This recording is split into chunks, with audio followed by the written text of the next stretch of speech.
tower and you just replaced your cooling tower within, I think it was a year or so from when we did the audit. So it was, at this point, it's a couple years old.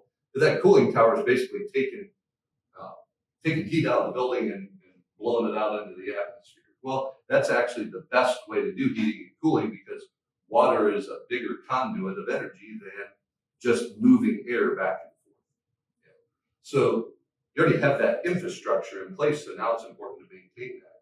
Well, you have some lights that are LEDs, but you have others that could be changed out, either bulbs or change out whole fixtures, or possibly when you do a renovation. Bob's doing a really good job on the maintenance of the church equipment because you made big investments in your building walls, your envelopes, you built the church in phases over decades. Well, if nobody maintains that stuff, not only are you degrading the operational effectiveness, you don't have a comfortable space to sit in, but then it costs more and more repair dollars when it comes time that you have to replace something as opposed to maintain it. So you're doing a lot of those things well. The other thing that we identified was sometimes you can have good stuff in place, but guess what?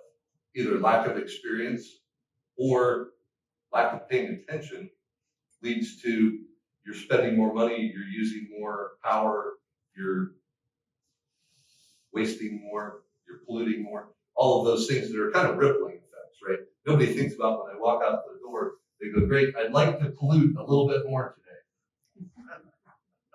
But people don't always think about, gosh, I just need to reach over and flip the switch off. Or they think, oh, he's going to do it. He'll take care of it. He's always the one that takes care of it. It's not my problem. So all of those things lead to the same result, right? You're using more power, you're using more energy. Well, we put some loggers in place around the building. We actually found that I think we sampled about 7 or 8 different locations.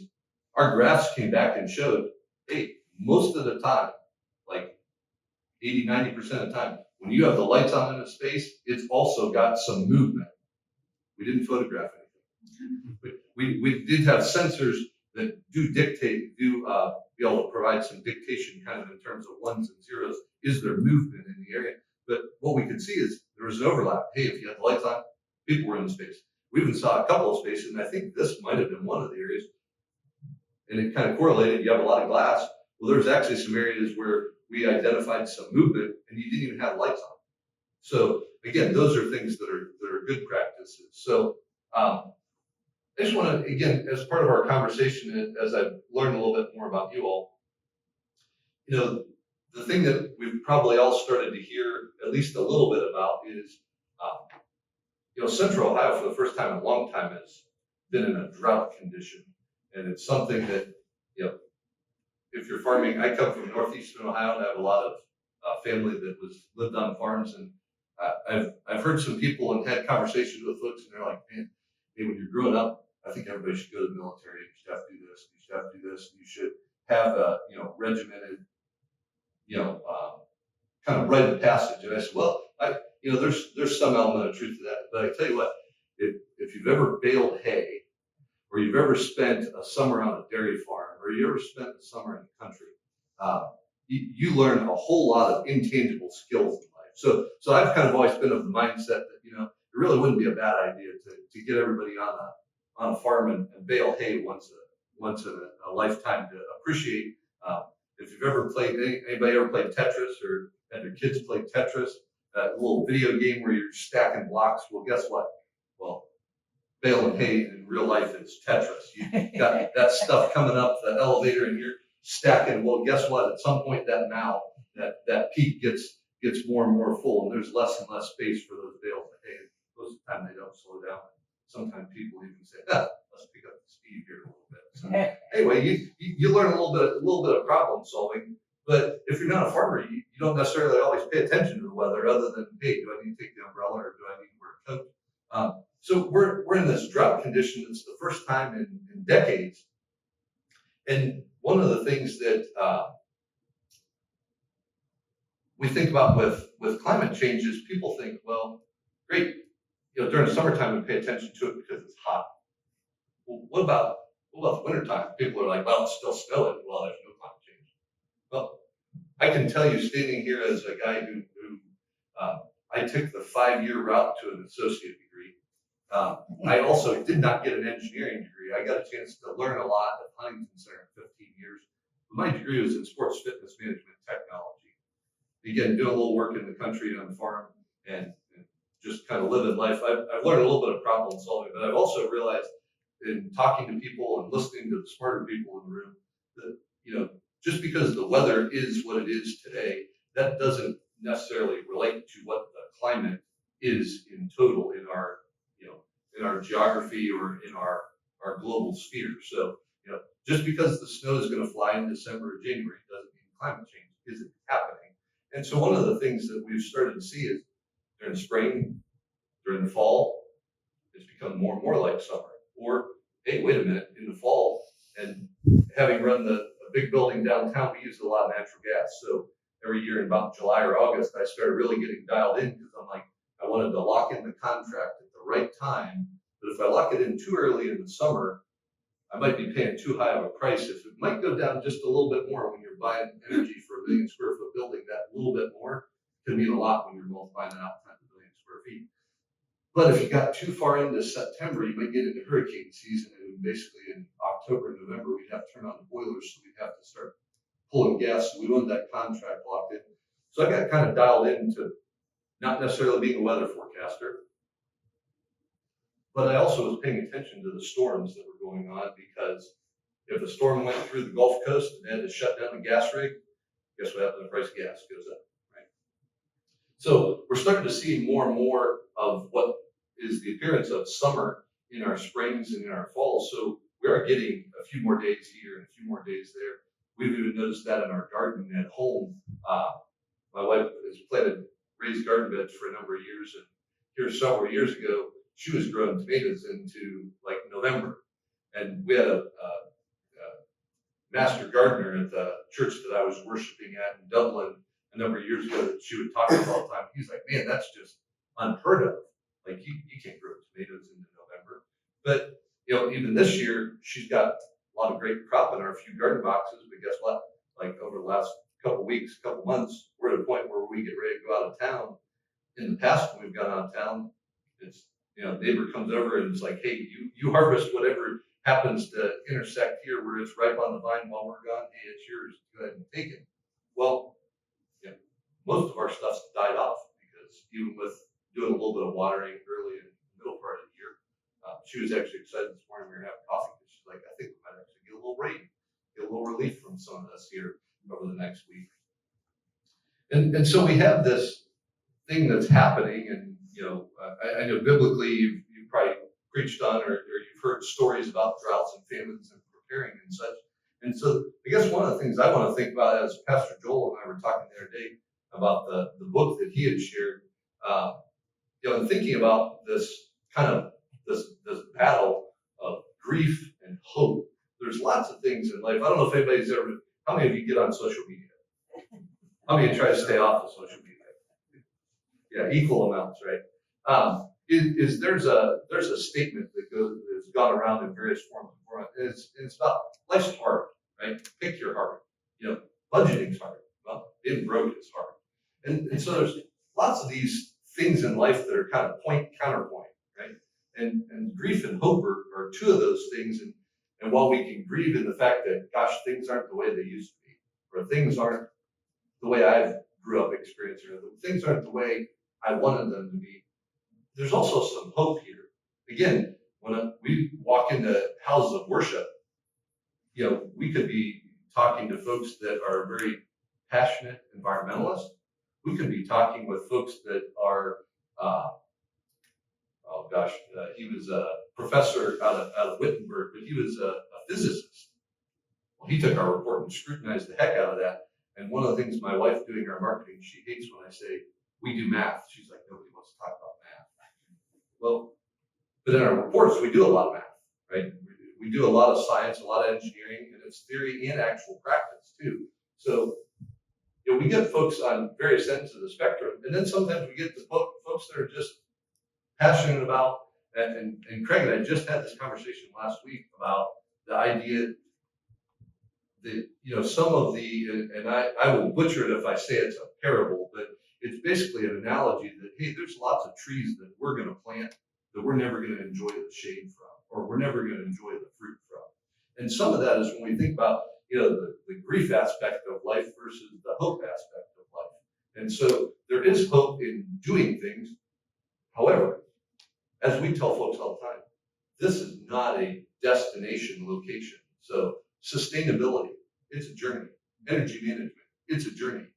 Guess what? AEP doesn't say, hey, once you buy a certain amount of power, we're going to put you on the free path for success from here on out, right? It's a continual thing, month after month, day after day. The choices you make walking out the door are little things, but they sometimes will impact that decision about what happens on a daily, weekly, monthly, on a long-term basis.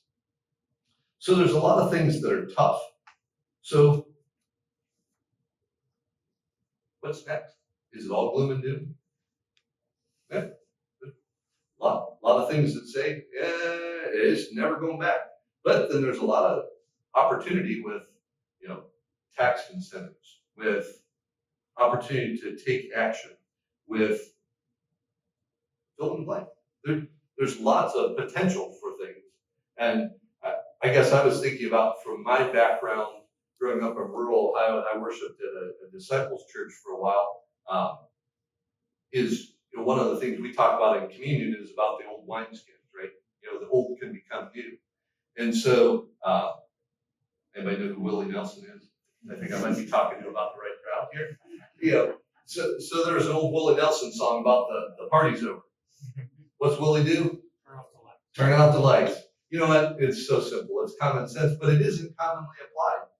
It looks like you all are doing that here. So one of the things I would just express to you is keep doing that. Do you need to pay for, a fancy sensor on the wall? Probably not if you're already doing that. But guess what? For $100, maybe that's a better way to make sure that everybody's turning out the lights, or that people can pay attention to other things and go, okay, we know the lights are going out in there. I'll share an experiential story. When I started doing this stuff before I met Craig in 2013, 2014, and we conjured up this idea of energility that we started in 2015 at St. Andrew Christian Church in Dublin off Smoky Row.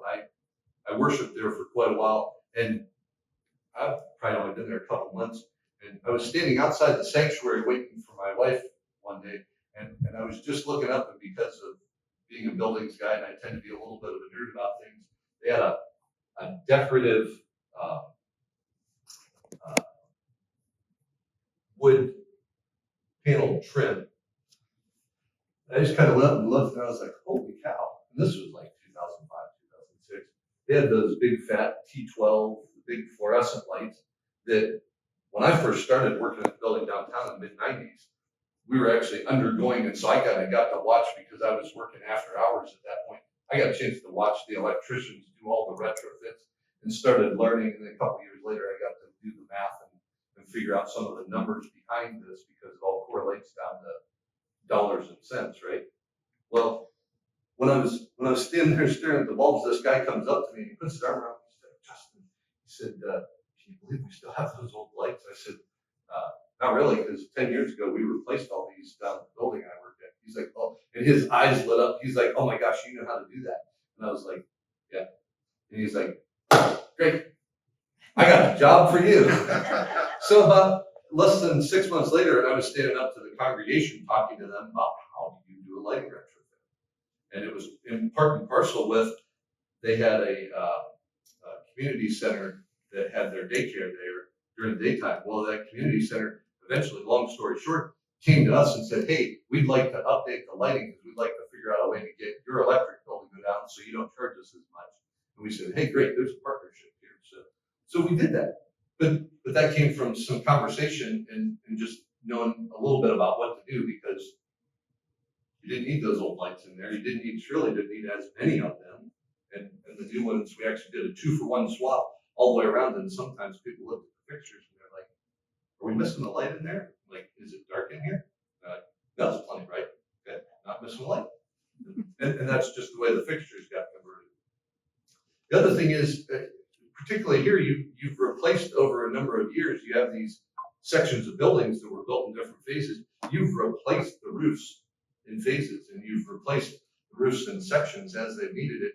So the older materials that would have been used 50 or 100 years ago, copper roofs, slate roofs, you still have a nice decorative roof on your sanctuary, but the rubber material that's used on the roofing structures, it's similar to what was on there before, but that stuff degrades over time with the UV from the sun and such. Well, one of the things now that sometimes folks are talking about it, but sometimes they're not, is, hey, what happens if I cover my roof with solar panels? Everybody thinks about it's solar, it's green energy, it's clean energy, it's cost reduction, it's whatever. What if you're putting a covering over top of this roof? How much light is actually getting through to degrade your roof structure? So one of the things to think about is, and this is where we start helping folks connect the dots, because you get fixated on one thing and you start not realizing there's other benefits out there. So like putting solar panels up might be about the cost savings, it might be about the clean energy aspect, but it could also be about sustaining your roof. Now, I know Bob would cringe to hear me say that because he doesn't want anything on the roof. But there also is a possibility too, that not only as technology evolves, but as practices evolve, that you can get that done correctly and effectively, so you don't disrupt your warranty that's in place, but also then you can get this additional protection over the roof system. And then also with respect to, you have all these nice windows, you have some decorative areas, then you have some skylights. Keep those systems in place. Somebody like Bob that's got a lot of construction experience, really good at understanding this is what needs done. It's what I do a lot of times when I walk through a building and I'm starting to look at stuff, I start to get lost in the fact, wait a minute, maybe not everybody realizes that weather stripping has to be replaced. Hey, we go in and out of that door 500 times. Who's asking the question, wait a minute, I see condensation. I don't see it here, but hey, I see condensation on the window. Why is that happening? And a lot of times it isn't real sophisticated, scientific, detailed inspection. It can just be those observations where you're asking the question, why? Hey, what's going on with that? Then two people start asking that question. And then you start getting a committee together, or you start taking that to the right people that can actually make an impact on that.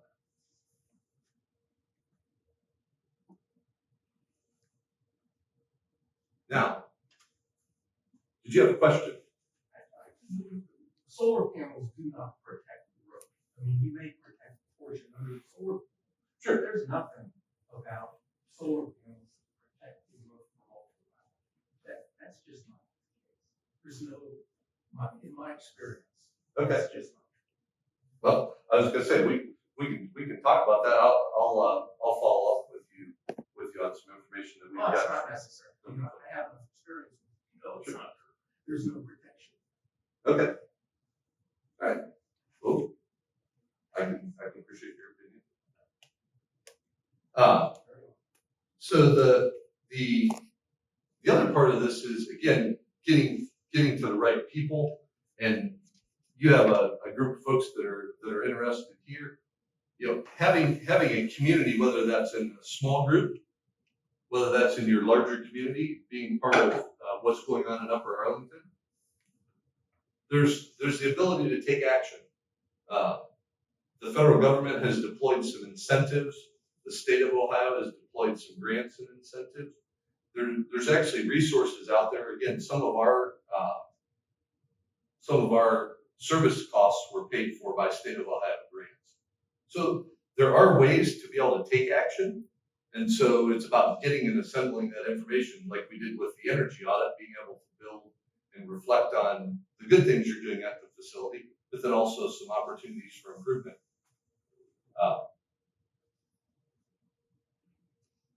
I want to just share with you for a second.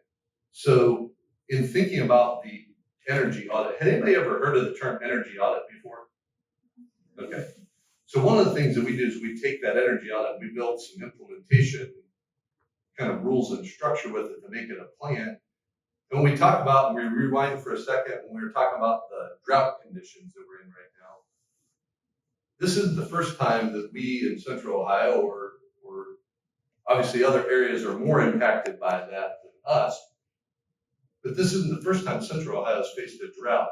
And one of the things, and this was something that my wife and I just had a conversation about over coffee the other day, she said, did you see that article about the reservoir? And I was not aware of that. But back in 1988, the last time there was this significant of a drought, and I want to play just a 2-minute video here. There was some planning and foresight that went into making sure the condition didn't happen. Is anybody familiar with the situation in 1998? Or in 1988, yeah. So generally speaking, there was a concern at some point that Central Ohio was going to run out of water. And so there was some planning that was done to make sure that that didn't happen. So I'm going to.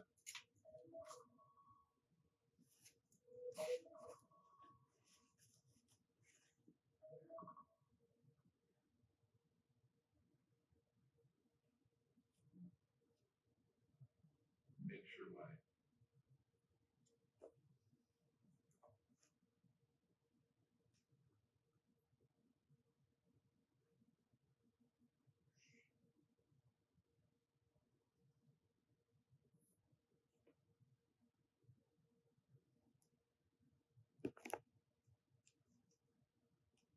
So I think this is really important when you think about planning and preparation. Is a lot of the things that you do to plan. Again, it goes back to that analogy about planting trees that you won't participate in the receiving. Now at 5:30, a reservoir in Central Ohio helping to keep Columbus from going dry. It is an effort to alleviate problems from the severe drought that we are all experiencing, and it was made for this very purpose. Thanks for joining us at 5:30. I'm Angela Ann. And I'm Yolanda Harris. New at 5:30, meteorologist Michael Barron's got a tour of this reservoir and how it's keeping Central Ohio from drying out. The low water levels we're seeing here along the Scioto River is just one sign of the drought impacting Central Ohio. But thanks to a previous drought and some forethought and planning, the water supplies to the city of Columbus are looking pretty secure. This reservoir is an off-stream storage reservoir and is to be used for supplementing our water supply. Up in rural Delaware County lies a man-made lake most have never seen. We've used this reservoir 3, maybe 4 times since 2014. Built in response to the 1988 drought when Columbus almost ran out of water. Yeah, this reservoir actually holds more water than Griggs and O'Shaughnessy reservoirs combined. It has a total capacity of 8 billion gallons of water that's available for water supply. The John R. Dowd Upground Reservoir stands alone among the open fields some 15 miles northwest of the city of Delaware. And right now we're releasing around 30 million gallons per day. So the water supply in this reservoir at the current release rate is over 250 days. That means despite ongoing droughts and burn bans, water restrictions are unlikely for those fed by the Columbus water system. As the demands drop and we come into the fall season, we don't anticipate any watering restrictions, mandatory or voluntary at this time. But that doesn't mean you should waste this water just because we have it. Water is a precious resource, and we always encourage conservation. The current water reserves will get us through this drought, but it's no shock that we are growing as a region. So what about the future? The good news here, the city of Columbus already has the land to build 2 more reservoirs to supplement our water supplies well into the future. Reporting from along the Scioto River, I'm meteorologist Michael Barron's 10 TV News. That guy speaking is a Presbyterian at Central College. Oh, is he? Reading his last name. He's an elder at Central College Press. Oh, nice. When was that aired? It was just, I think within the last week or 2. Oh, okay, that, I don't need an Yes, exact date, but I was just. Looked like September 13th. Yeah. Yep. That's neat. So again, that kind of goes into the thought of, back in 1988, being fearful that we would, nobody in 1988 said, hey, great, Intel's coming to town, we should think about this, but it was thinking about, hey, we have a situation we need to cure. It isn't going to be cured today. It's not going to be cured tomorrow. It's going to take some time to develop, some time to fund, some time to build. And so those things, take time. Now, I would say, kind of as it relates to the solar conversation, that's something that, again, you've got infrastructure for your heating and cooling system. You have easier access to be able to change your lighting systems out. Solar is one of those conversational topics that, you can put it on site.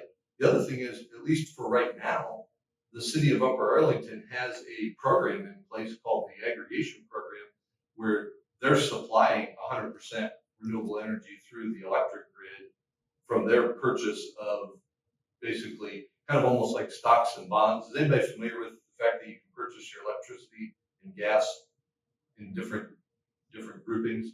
So the AEP and Columbia Gas still serve the pipes and the poles and wires, but actually in the state of Ohio, we have what's called deregulated energy. So you can actually select who you want your kilowatt hours or your units of gas to come from. Well, Upper Arlington had participated in and set up an aggregation program where by default you get opted in, and you can send a letter if you want to opt out, but they're actually providing 100% renewable electric power purchase at a similar rate. And I think it's usually right around the same rate as the standard AEP rate, and especially as that jumped up the last couple of years, it's usually a little bit more competitive. So one of the things that we recommend a lot of times for houses of worship, especially because you have these conversational issues about adoption, funding, structure, how do you deploy this? These aren't easy conversations. This is tough. But at the same time, signing an electric contract is pretty easy activity to do.